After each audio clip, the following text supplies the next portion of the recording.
Hi, இன்றைக்கி வந்து brownies back பண்ண போகிறோம். ஸோ ப்ரௌனீஸ்க்கான இன்க்ரீடியன்ட்ஸ் எல்லாமே அவங்க போட்டிருந்த அளவுப்படி நான் எடுத்து வச்சுருக்கேன். ஸோ ரஃபாக மெஷர் பண்ணுறவங்களுக்கு இது கொஞ்சம் யூஸ்ஃபுல்லாக இருக்கும். ஆனாலும் கரெக்டாக வேவ் பண்ணி போடுறது தான் பெஸ்ட்டாக இருக்கும்னு சொல்லுவேன். ஃபர்ஸ்ட் வந்து மெல்ட் பண்ண 1/2 கப் பட்டரை பவுலில் சேர்த்து கொஞ்சம் நல்லா கலந்துட்டேன். அதுக்கப்புறம் வெஜிடபிள் ஆயில் 1 டேபிள் ஸ்பூன் அளவுக்கு அதை போட்டு நல்லா கிளறிட்டு, அதுக்கப்புறமா வந்து வெண்ணிலா எசன்ஸு 2 டீஸ்பூன் அளவுக்கு போட்டு ஃபஸ்ட்டு இது 3ஐயும் நல்லா மிக்ஸ் பண்ணிக்கிட்டேன். ஸோ இந்த 3ம் நல்லா மிக்ஸ் ஆன பிறகு சுகர் வந்து எவ்வளோ அப்படின்னா கிட்டத்தட்ட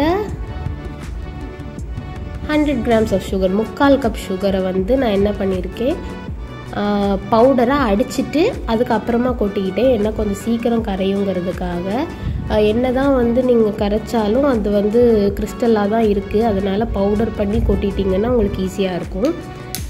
ஸோ நல்லா பவுட்ரு பண்ணிவிட்டு அதை கொட்டிட்டேன். ஸோ இந்த கப் அளவுக்கு நான் எடுத்திருக்கேன். ஸோ இதை வந்து கிண்டிகிட்டே இருந்தீங்க அப்படின்னா இதெல்லாம் ஒன்றா சேர்ந்து மாவு மாதிரி ஆயிரும். ஸோ கரையாது சுகரு.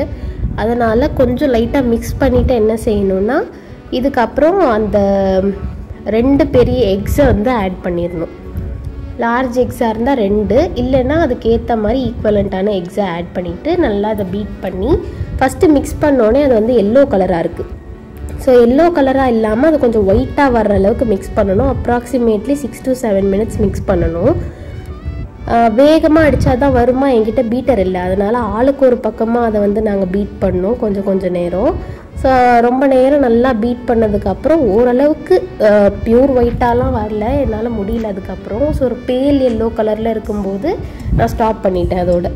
ஸோ அதுக்கப்புறம் 1/2 கப் மைதா, 1/2 கப் கொக்கோ பவுடர் 2ம் ஆட் பண்ணி நல்லா மிக்ஸ் பண்ணிட்டோம் அப்படின்னா பேட்டர் ரெடி ஆயிரும். அந்த 1/2 டீஸ்பூன் சால்ட்டு போட்டுக்கிட்டேன். ரொம்ப உப்பாக இருக்கும் அப்படின்னா நீங்கள் இன்னும் கூட குறைச்சே போடலாம். ஏன்னா 1/2 டீஸ்பூனுங்கிறது எனக்கு உப்பு அதில் தெரிஞ்சுது. ஸோ அவ்வளோ தெரியாமல் இன்னும் கொஞ்சம் கம்மி பண்ணி கூட போட்டுக்கலாம். இதை மிக்ஸ் பண்ணதுக்கப்புறமா 100 grams ஆஃப் டார்க் சாக்லேட் வந்து நான் சங்க்ஸாக கட் பண்ணி வச்சுருந்தேன். ஸோ இந்த மெஷர்மெண்ட்டை போடும்போது 100 grams ஆஃப் சாக்லேட் வந்து போடலாம். இதை போட்டு ரொம்ப ஒன்றும் அது மெல்ட் ஆகாமல் கரையாமல் லைட்டாக மிக்ஸ் பண்ணி விட்டோம்னா போதும். ஸோ க்ரீஸ் பண்ணி ஏற்கனவே பார்ச்மெண்ட் பேப்பர் போட்டு வச்சுக்கிட்டேன். பார்ச்மெண்ட் பேப்பர் வந்து எக்ஸாக்டாக பவுல் அளவுக்கு இல்லாமல் வெளியில் எக்ஸஸாக இருந்தால் பேக் பண்ணி முடிச்சதுக்கப்புறம் நீங்கள் அந்த பேப்பரை பிடிச்சி ப்ரௌனியை வெளியில் எடுத்துடலாம். ஏன்னா கிரிங்கிள் டாப் ப்ரௌனி வந்து உடஞ்சி போயிடும், நீங்கள் கையில் ஈஸியாக எடுக்க முடியாது. அதனால் இந்த பேப்பர் வந்து எக்ஸ்ட்ராவாக வெளியில் வச்சுக்கணும். அதுக்கப்புறம் இதை நல்லா தட்டிட்டு மேலே வந்து கொஞ்சம் டார்க் சாக்லேட் சிப்ஸை வந்து நான் போட்டுக்கிட்டேன். இது எல்லாமே ஆப்ஷனல். இதோட வந்து நீங்கள் சாக்லேட் சிப்ஸ் வேண்டாம் அப்படின்னா நீங்கள் நட்ஸும் போட்டுக்கலாம். வால்நட்டு, ஆல்மண்டு, கேஷ்யூ இதெல்லாம் கட் பண்ணி கூட நீங்கள் மேலே போட்டுக்கலாம். நான் பசங்க சாப்பிட விரும்புவாங்களா தெரியலங்கிறதுனால சாக்லேட் சிப்ஸே போட்டுக்கிட்டேன். ஸோ போட்டு இதுக்கப்புறம் இது நல்லா 2 தட்டு தட்டிட்டு அவனில் தூக்கி வச்சாச்சு. கரெக்டாக 20 minutes பேக் ஆகணும்.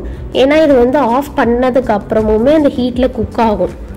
அதனால் நம்ம வந்து 20 minutesக்கு மேலே இதை பேக்கே பண்ணக்கூடாது. ஸோ இதில் வந்து டாப் அண்ட் பாட்டமில் ஹீட் வச்சுட்டு 170 degree செல்சியஸில் வச்சுட்டு 170 degree ஃபாரன்ஹீட் இல்லை செல்சியஸ் தான். ஸோ 170 degree செல்சியஸில் கரெக்டாக 20 minutes இதை வந்து பேக் பண்ண வச்சுருங்க. சாரி கன்ஃபியூஸ் பண்ணதுக்கு. ஸோ இதை வந்து வச்சுட்டு க்ளோஸ் பண்ணிவிட்டேன். கரெக்டாக 20 minutesல ஆஃப் ஆகிடும் என் அவன் அப்படின்னா நீங்கள் 20 minutesக்கு அதில் செட் பண்ணதோடு விட்டுருங்க. என்னோடய ஃபர்ஸ்ட் டைம் ப்ராப்ளம் ஆனது என்னென்னா, அவன் வந்து நான் செட் பண்ண டைமை விட அதிகமாக ஓடுது. 20 minutes வச்சா அது ஒரு 40 minutesல தான் 20 minutesே ஆஃப் ஆகுது. அந்த மாதிரி அவன் நீங்கள் வச்சுருக்கீங்க அப்படின்னா வச்சோடனே ஃபோனில் ஒரு அலாமோ டைமரோ வச்சுருங்க. ஸோ ஏன் அவன் இந்த வாட்டி கரெக்டாக 20 minutesல ஆஃப் ஆகிடுச்சு.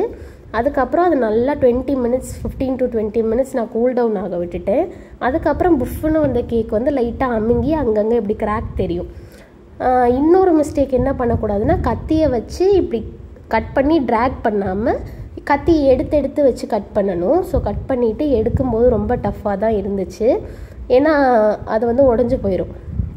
ஸோ ஃபட்ஜி ப்ரௌனி செய்கிறோம் அப்படின்னா வீட்டில் மட்டும்தான் செய்வாங்க. நீங்கள் வந்து ஸ்டோர் பாட்டிலாக வாங்குறீங்க அப்படின்னா இந்த ப்ரௌனி வந்து செய்ய மாட்டாங்க. ஏன்னா அதை ஈஸியாக வந்து கட் பண்ணி எடுக்க முடியாது. பசங்க வந்து அந்த பக்கம் இந்த பக்கம் உடஞ்சி விழுந்ததெல்லாம் எடுத்து சாப்பிட்டு பார்த்தாங்க. எனக்கு ரொம்ப பிடிச்சிருந்தது. எனக்கும் இது நல்லா வந்திருந்ததில் ரொம்ப ஹாப்பியாக இருந்துச்சு. ஸோ இதுக்கப்புறம் வந்து நாங்கள் டின்னர் முடிச்சுட்டு தான் இதை சாப்பிட்லாங்கிற பிளான் இருந்ததுனால கட் பண்ணி வச்சதோடு நான் வந்து தூக்கி மேலே வச்சுட்டேன். டின்னர் முடிச்சுட்டு தான் சாப்பிட்டோம். ஸோ டேஸ்ட் வைஸ் ரொம்பவே நல்லா வந்துருந்துச்சு.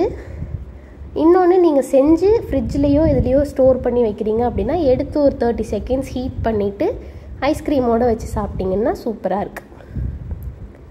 ஸோ நீங்களும் ட்ரை பண்ணி பார்த்துட்டு எப்படி இருக்குன்னு கண்டிப்பாக சொல்லுங்கள்.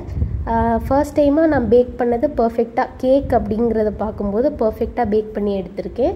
நெக்ஸ்ட் டைம் வேறு என்ன ட்ரை பண்ணலாம் பிகினர்ஸ் அப்படின்னு நீங்கள் கண்டிப்பாக சஜஸ்ட் பண்ணுங்கள். இதையும் ட்ரை பண்ணி பார்த்துட்டு உங்கள் பசங்களுக்கும் கொடுத்துட்டு எப்படி இருக்குன்னு சொல்லுங்கள். ஸோ நெக்ஸ்ட் வீடியோவில் பார்க்கலாம். Bye bye.